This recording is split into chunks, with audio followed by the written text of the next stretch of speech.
Now we can see a new world coming into view.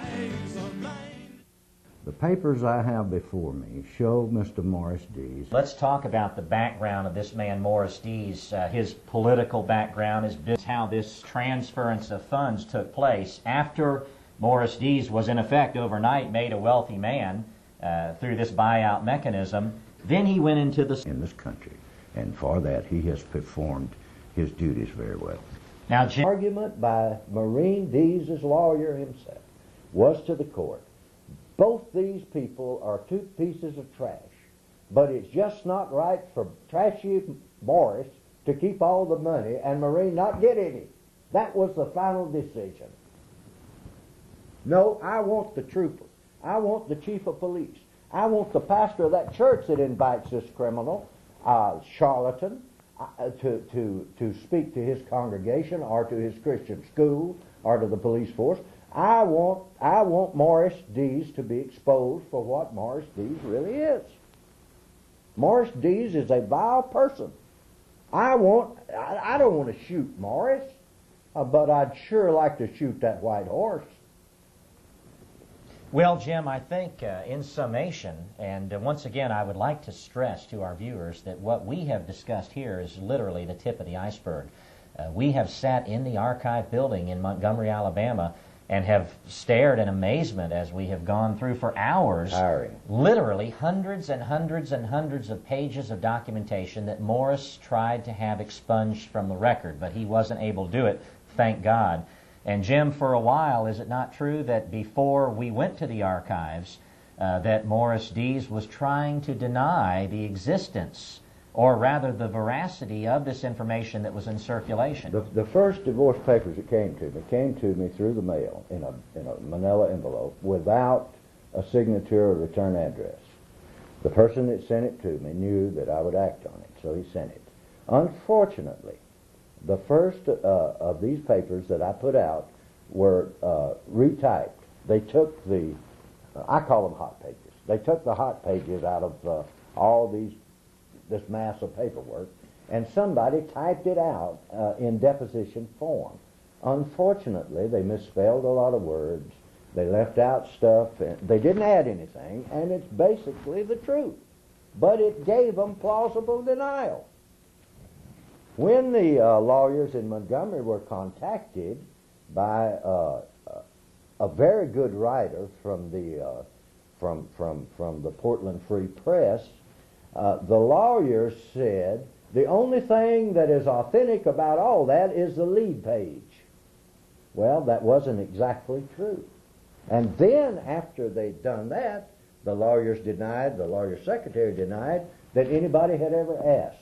But what they did, those retyped court records and depositions, they were able to deny that they were authentic because they had been retyped.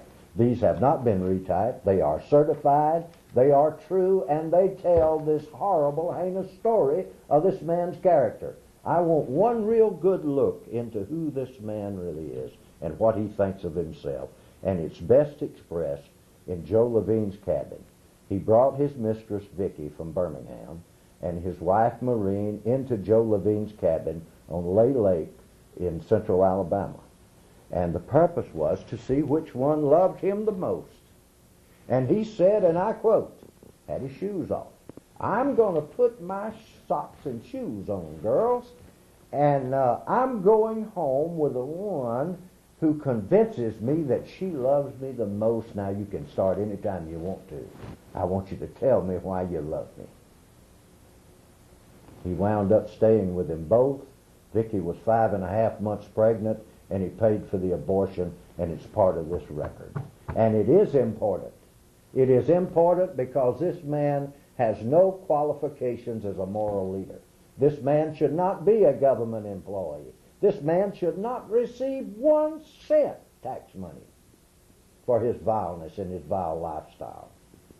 And our children are going to imitate this man, and history is going to record him as some kind of hero on this immoral road. Give me a break. Well, once again, in summation, I think that we can say and we can prove just from the surface evidence, not to mention the deeper research, that Morris Dees is a fraud, plain and simple. His organization, the Southern Poverty Law Center, gushes forth a veritable avalanche, a volcano of disinformation on a regular basis, and it is picked up on by law enforcement, by the media, by people in the general public as though it were the gospel truth. And in the process, innocent lives are trashed, they're torn asunder. Possibly, I believe, people have died as a result of this, such as the incident that I already made mention of. But this man is a fraud. And yet the public, to a great degree, to a great extent, has been blinded by these lies. They have been blinded by the deception. Jim, you, of course, have made a supreme effort over the last several years to get this information out, and now we are seeking to escalate that effort to a higher and to a greater level of activity through the production of this documentary, which you have been viewing. I want to stress and emphasize again, ladies and gentlemen, that what you have heard spoken of and referred to is possessed in documented, certified fashion. And we want to get this information into the hands of as many people as we possibly can. This man must be exposed, as Jim has very forcefully and very eloquently stated throughout this documentary. He must be exposed. Jim, I think we would be remiss to not once again emphasize to the viewers that if Morris Dees has his way, he won't just be putting out reports like false patriots. He will be carrying the battle to the next level. That's right. And just, if you want Morris Dees to be the ultimate authority on who's a bigot, who's a racist, who's a hater, and what should be done with them, just keep sitting on your little tails out there and do nothing. And Morris Dees one day will flash a badge at you with a bunch of people, and him with a gun, and him searching, and him and branding you and sending you away. That's exactly what it's going to come to. Now, I know there's good people. I know many of you out there in the militia. I know many of you in Christian Identity and other churches that people don't like. I mean, who cares whether you like this group or that group? When you go to talk about their morality, tell the truth, Morris. Tell the truth. And let us know who you really are, Morris. Again, I want you to say it ain't so. And of course, we are quite confident that he won't say it isn't so, because he knows that the evidence is out, it's about, it is in circulation, it is going to be in greater circulation. Morris Dees carries out what we believe to be a criminal mission that he is on. He carries it out under the protection of the federal powers. Now, Jim, you weren't afforded that protection when you were on the radio in Alabama, and because, again, of the slander of the type of what we're speaking, the station that you were broadcasting on was threatened. Tell us a little bit about that. This is very alarming. Well, you can tell by this, I enjoy what I'm doing.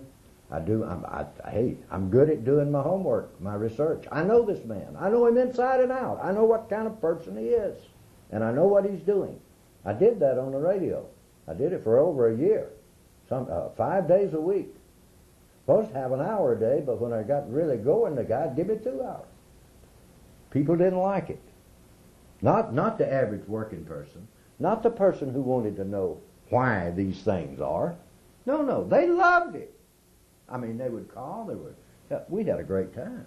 People were stopping on the expressway, jumping out, hugging their wives and dancing around the car, and then calling the station.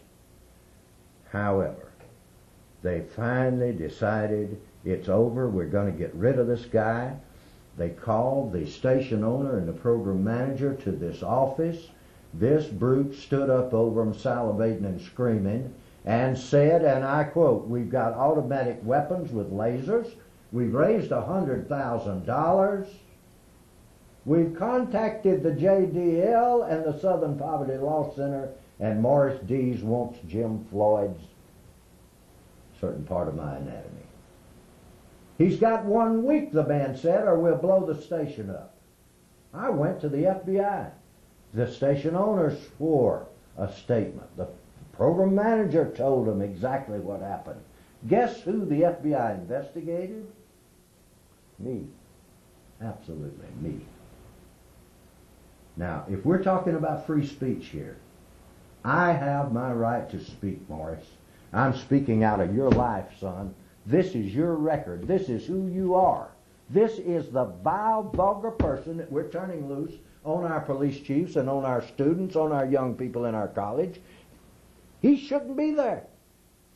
Well, indeed, Jim, there's no question about it, and our only regret is that we don't have more time in this documentary to go into even greater detail, but hopefully what we have done is given you, the viewer, the arsenal of evidence that you need to then in turn convince and enlighten other people, and we would like to encourage you once again to help us circulate this videotaped documentary message.